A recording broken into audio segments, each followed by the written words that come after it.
తిరుపతి వెంకటేశ్వర స్వామి ప్రసాదం లడ్డు ఏదైతే కల్తీ జరిగిందని ప్రచారం జరిగిందో దానికి సంబంధించి సుప్రీంకోర్టులో కూడా ప్రకటించడం జరిగింది. దీనికి సంబంధించి ఒక కమిటీని కూడా వేసి చెప్పడం జరిగింది. ఎట్లా చూస్తారు సార్ ఈ అంశాన్ని? అసలు కల్తీ జరగలేదని చెప్పి వైసీపీ వాళ్ళు ఏమో కోర్టుకు వెళ్ళారు, వీళ్ళేమో కల్తీ జరిగింది అంటున్నారు. మీరేమనుకున్నారు? యాక్చువల్లీ ఏదైతే తిరుపతి లడ్డు పవిత్రమైన లడ్డు కల్తీ జరిగింది అనేది అంశం ఉందంటే కోట్లాది భక్తులంతా ఒకసారి ఉలిక్కిపడ్డారనమాట. ఇంతవరకు ఎవరు ఊహించాల.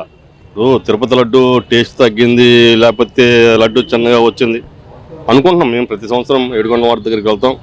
తప్పదు చిన్నప్పుడు అంతకు ముందు కన్నా టేస్ట్ డెఫినెట్గా అయితే తగ్గింది, దాంట్లో నో డౌట్.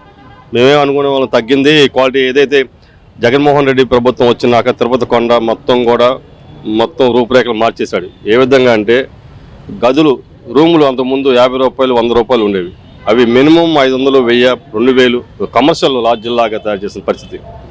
అదేవిధంగా ఎంతోమంది పుట్టకాల రూపంలో అమ్ముకుంటాం, టికెట్లు అమ్ముకున్న చరిత్ర ఈ వైసీపీ గవర్నమెంట్లో చాలా చూసాం. ఇవన్నిటికీ మించి విచిత్రం ఏంటంటే తిరుపతి లడ్డు కల్తీ అనే విషయాన్ని నిజంగా యావత్ హిందూ సమాజం, ప్రపంచ దేశాల్లో ఉన్న హిందువులు, భారతీయులు అందరూ ప్రతి వాళ్ళు కూడా అంత తిరుపతి లడ్డు ఒక హిందూ మతం అనే కాదు, చాలామంది కూడా చాలా ఇష్టంగా తింటారు. ఇప్పుడు మనం తిరుపతి వెళ్ళి ఎవరు కూడా సింగిల్ లడ్డుతో తినరారు. ప్రతి వాళ్ళు ఎవరు స్తోమత తగ్గట్టు వాళ్ళు 10 లడ్డూలు, 20 లడ్డూలు, 30 లడ్డూలు, కొంతమంది అయితే 50, 100 లడ్డూలు తీసుకొచ్చి తెలిసిన బంధువులకు, స్నేహితులకు ఇచ్చిన పరిస్థితి.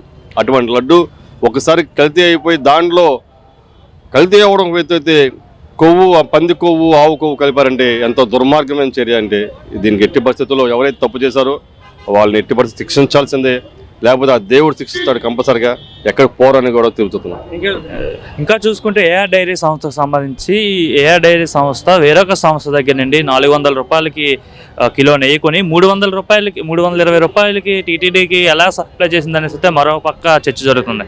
సాధ్యమవుతుందా? నష్టానికి ఎక్కడైనా సప్లై చేయడం జరుగుతుందా? ఇప్పుడు వాస్తవంగా నెయ్యి మనం ఇక్కడ కొంటే, నేనే మొన్న ఈ మధ్యన రీసెంట్గా ఇంట్లో కావాలంటే 1/4 కేజీ నెయ్యి తీసుకుంటే దాని విలువ 200 రూపాయలు, అంటే కేజీ వచ్చేటప్పటికి సుమారు 800 రూపాయలు.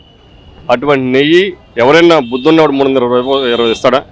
వాడు కొటేషన్ చేసి, నేను కూడా ఈ మధ్యనే నిన్నగాక మొన్న పట్టాభి గారు క్లియర్గా చెప్పాడు, ఈ ఏదైతే ఏఆర్ సంస్థ ఇస్తే అతను కొనుక్కొని వైష్ణవి దాంట్లో కొని వీళ్ళు 400 కోటి తీసుకొచ్చి 325 రూపాయలు సప్లై చేస్తా అంటే ఎవరైనా 75 రూపాయలు తక్కువగా చేసుకుంటారా?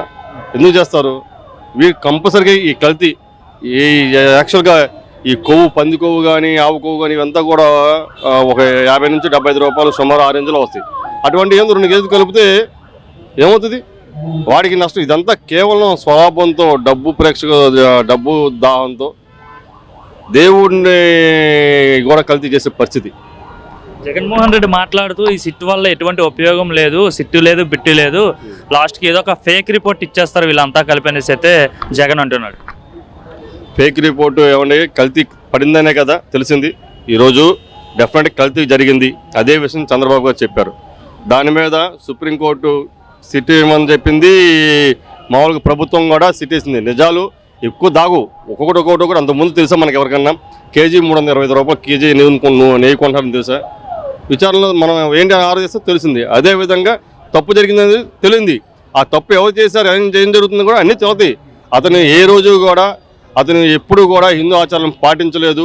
దేవుడిని ఇట్లాగే చిన్న చూపుతో మాట్లాడతాడు. అతను లోన మతం, బయటకు ఒక మతం, ఏదో పిచ్చ కప్పులు. ఈరోజు జగన్మోహన్ రెడ్డి చెప్పే మాయ మాటలు నమ్మే పరిస్థితుల్లో ఆంధ్ర రాష్ట్రంలో ఎవరు లేరు. హిందువులకి, హిందూ దేవస్థానం కావచ్చు, హిందూ సాంప్రదాయానికి నేనే ఎక్కువ చేశాను. టీటీడీ ఆధ్వర్యంలో టెంపుల్స్ కావచ్చు, చంద్రబాబు నాయుడు హయాంలో కన్నా నా హయాంలోనే ఎక్కువ టెంపుల్స్ కట్టించడం జరిగింది, హిందువులు కూడా ఎక్కువ చేయడం జరిగిందని అయితే జగన్మోహన్ రెడ్డి చెప్తున్నాడు. ఎక్కడ కట్టించాడు? ఎక్కడన్నా దేవుడు జగన్మోహన్ రెడ్డి హయాంలో రథం తగలబెడితే దిక్కు లేదు, రాముడు తలతీ చేస్తే దిక్కు లేదు, ఇంకో చోట విజయవాడలో ఏదో జరిగితే దిక్కు లేదు. కనీసం రోడ్డు మీదకి వచ్చి అతను బయటకు వచ్చి ఇప్పుడు చీడికి మాటికి ప్రెస్ ముందుకు వస్తున్నాడు. ఆ రోజు ఎందుకు రాలా? 5 సంవత్సరాల్లో ఎప్పుడన్నా మీడియా ముందుకు వచ్చాడా? ప్రెస్ ముందుకు వచ్చాడా? నష్టం జరుగుతుందని కనీసం నోటితో చెప్పాడా? అతను బదులు మొత్తం సకల శాఖ మంత్రి ఉన్నాడు సజ్జల రామకృష్ణారెడ్డి. అతను చెప్పేది చెప్తే, నువ్వు ఎప్పుడైనా సరే ఒక తప్పుని, రథం కాలితే ఎప్పుడైనా తప్పు చేసింది దాన్ని ఎవరైనా శిక్షించాలని ఎప్పుడైనా చెప్పావా? రాముడు తల తీస్తే ఎప్పుడైనా చెప్పావా? నువ్వేంటి, ఏం పరిరక్షించా? నీ హయాంలో దాదాపు సుమారు 200 గుళ్ళు పైగా ధ్వంసమైపోయినాయి. ఏది చేయవు నువ్వు? నువ్వు ఇంకా దేవుళ్ళు హిందూ దేవాలయాలు ఎక్కడ రక్షించావు? ఈరోజు చంద్రబాబు గారు దీపాలకి పంతులకు పురోహితులకి ఏంటి అన్ని విధాలు చేస్తున్నారు. గతంలో చేశారు, ఇప్పుడు చేస్తున్నారు. ఎవరు ఏ ప్రభుత్వం చెయ్యాలి, ఎట్లా బతుకుతుంది దేవుడు దేవస్థానాలు గుళ్ళు ఎట్లా నైవేద్యాలు ఇవన్నీ ప్రభుత్వాలు చూడాలి. అది మనం కనీసం మినిమం బాధ్యత. అవి చేయకపోగా దేవుడు విగ్రహాలు అవి కూల్చేస్తుంటే నువ్వు ఆనందం పొందో చెప్తే నువ్వు ఎక్కడ అయితే చేయలేదు. అది ఈ రాష్ట్ర ప్రజలందరూ కూడా తెలుసు. తోట వేణు ఎక్కడన్నా మీది?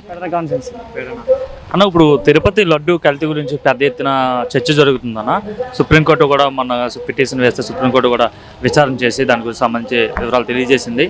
అయితే మీరు ఏమనుకున్నారు ఒక హిందువుగా? మేము హిందువుగా కల్తీ జరిగిందన్నది ముమ్మాటికి నిజమండి. దానికి ఉదాహరణ ఏంటంటే 350 రూపాయలకి 100 రూపాయలు పాలు లీటర్ అమ్ముతుంటే 350 రూపాయలకి నెయ్యి ఎలా వస్తుంది? 1 లీటర్ పాలకి మనకి ఎంత వస్తుంది నెయ్యి? దాని క్వాంటిటీ బట్టి తీసినా నీకు 350 రూపాయలకి నెయ్యి రాదు కదా. అదొకటి. గతంలో 480, 500 చిల్లర ఉన్న సంస్థని నువ్వు వద్దని 350 రూపాయలకి ఇచ్చేసి నువ్వు చేసేవంటే అందులో నీకు లాభదాయకమైన నీ వ్యక్తులకు కట్టబెట్టడానికో నీ వర్గానికి చాటి చెప్పడానికో చేసిన పనే కదా అది. లేకపోతే గతంలో ఉన్న 50 సంవత్సరాల మట్టి ఉన్న సంస్థని వాళ్ళు ఉన్న పళ్ళంగా తీసేసి కొత్త సంస్థకి ఆర్డర్ ఇవ్వాల్సిన నెసిటీ లేదు కదా.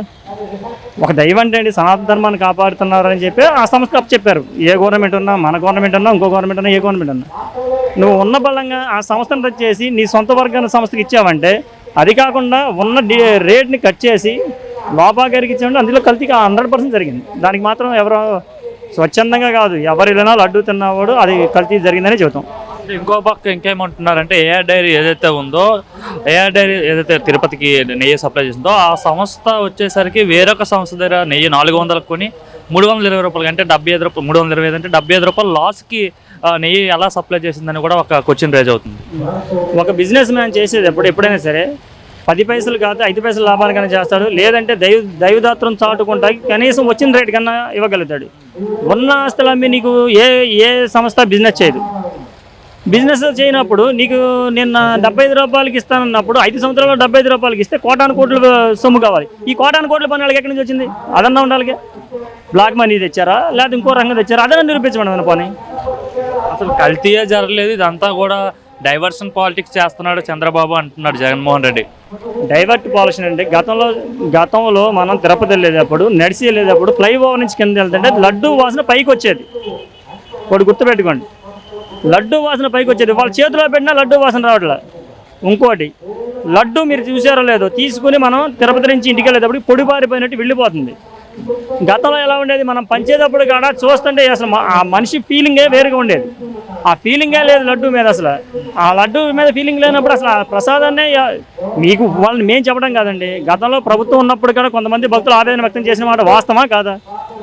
వాళ్ళు ఏదో లడ్డు గురించి జీలు చెబుతున్నారు. గవర్నమెంట్ ఉండగానే చెప్పారు కదా, ఉన్న భక్తులు లడ్డు బాగోలేదు, ఇక్కడ పరిస్థితి బాగోలేదు, తిరుపతి అంతా మారిపోయింది, దీన్ని కట్టుదిట్టంగా మార్చాలి, దీని మీద ప్రభుత్వ పర్యవేక్షణలో లేదని చెప్పి డిసైడ్ చేశారు. 1 మ్యాన్ ఆర్మీలో సాగుతుంది, తిరుపతి ఎక్కడ హిందూ తత్వాన్ని సాటలేదని చెప్పి హిందూ మనోళ్ళు దెబ్బతండి అని చెప్పి గతంలో చాలామంది చెప్పారు.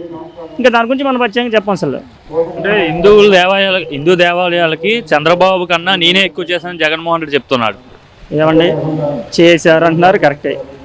ఎప్పుడన్నా ఆయన్ని టార్గెట్ చేసినప్పుడు సతీ సమేతంగా ఎందుకు వెళ్తలేదు అని ఆర్గ్యుమెంట్ బోల్డ్ వర్గాలు చేశారు. కనీసం నేను హిందూ తత్వాన్ని గౌరవిస్తున్నాను తత్వానికైనా భార్యను తీసుకెళ్లేదు ఏ రోజున. ఇప్పుడు వాళ్ళనే మాటకి బదులు ఇవ్వడానికైనా భార్య ఎంపడ పెట్టుకెళ్ళాడు ఏ రోజున. నేను పరాయ మతాన్ని గౌరవిస్తాను అని చెబుతున్నాడు. గౌరవించేటప్పుడు భార్య ఎంపడ పెట్టగలుగుతాయి కదా, గౌరవించడాకే కదా నువ్వు చెప్పింది.